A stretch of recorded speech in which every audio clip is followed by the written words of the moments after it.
Did you know that Nero, one of Rome's most infamous rulers, was born with a different name? Yes, indeed. His birth certificate, if they had such things in ancient Rome, would read Lucius Domitius Ahenobarbus. Born in the year AD 37, Nero was the product of an illustrious lineage and a destiny seemingly preordained.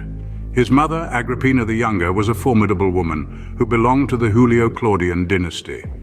The Julio-Claudians were a powerful family, and their bloodline traced back to the very foundations of Rome itself. It was a lineage steeped in power, ambition, and more than a few scandalous tales. As the son of Agrippina, Nero was born into this world of privilege and intrigue. His early life was a whirlwind of Roman politics, power struggles, and family drama. Amidst all this, young Nero was being groomed for greatness.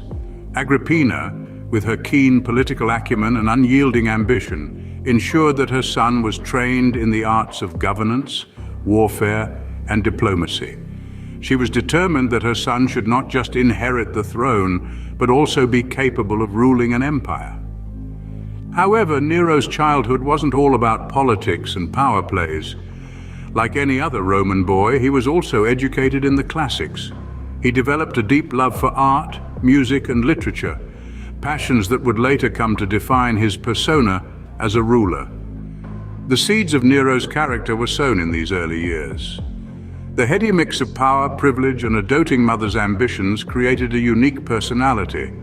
He was destined for power, but the kind of ruler he would become was still a mystery.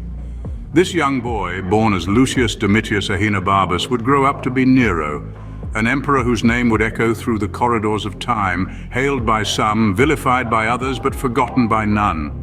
From a tender age, Nero was destined for power, but none could predict the kind of ruler he would become. This is the story of Nero, a man of contrasts, a ruler of extremes, and an enigma that continues to fascinate us to this day.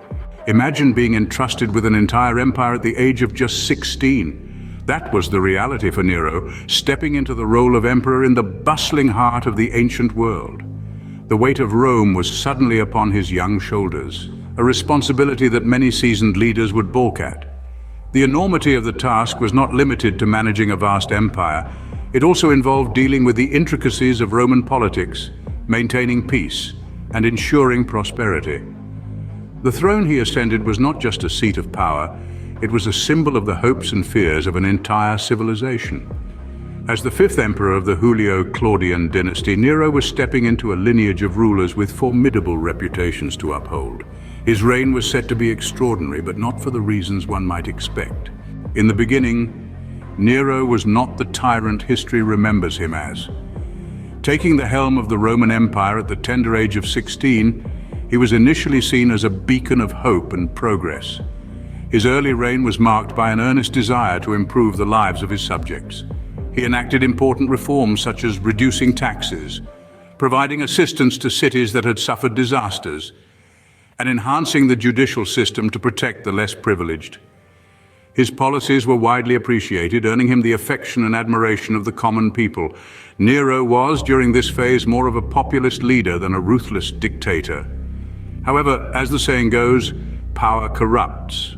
As Nero's influence spread and his authority went unchallenged, he began a descent into decadence.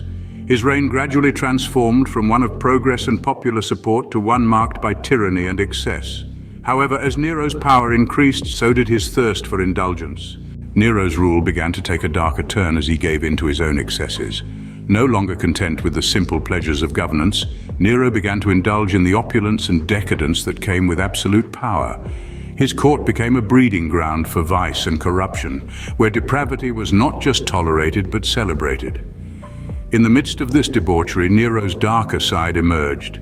His rule was marked by a series of brutal executions, a chilling display of his absolute power. He had no qualms about eliminating those he perceived as threats, and his paranoia grew with each passing year. But Nero's tyranny wasn't limited to the palace walls. He was infamous for his lavish parties that lasted for days, where the wine flowed like water and the nights were filled with decadent revelry. These extravagant affairs were a stark contrast to the hardships faced by his subjects, breeding resentment and discontent among the populace. The controversies surrounding Nero only grew with time. Rumors of his cruel deeds and scandalous lifestyle spread across the empire, casting a dark shadow over his rule.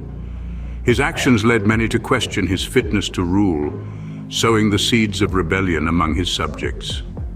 The Great Fire of Rome in AD 64 would prove to be a turning point in Nero's reign.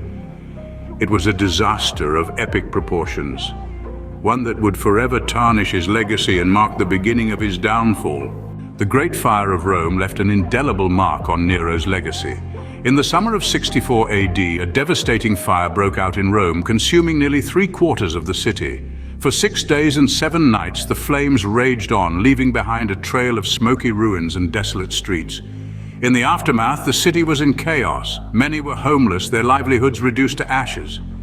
Yet amidst the ruin, Nero saw an opportunity to rebuild Rome in his own image, launching an ambitious urban development plan. Controversy, however, brewed. Rumors spread, accusing Nero of starting the fire to clear land for his extravagant golden palace. Although unproven, these allegations fueled public resentment. Nero, in a desperate attempt to shift blame, scapegoated the Christians, leading to an era of severe persecution. But Nero was not just a ruler. He was also an artist at heart. Nero had a deep passion for the arts, which he often indulged in during his reign. The world of music, poetry, and theater was his oyster, and he embraced it with fervor. Nero believed himself to be a great artist, a virtuoso whose talents transcended the boundaries of his imperial duties. He would often stage elaborate performances, grand spectacles that showcased his artistic prowess. These weren't modest private affairs. Oh no, Nero wanted an audience, a sea of faces to marvel at his talents.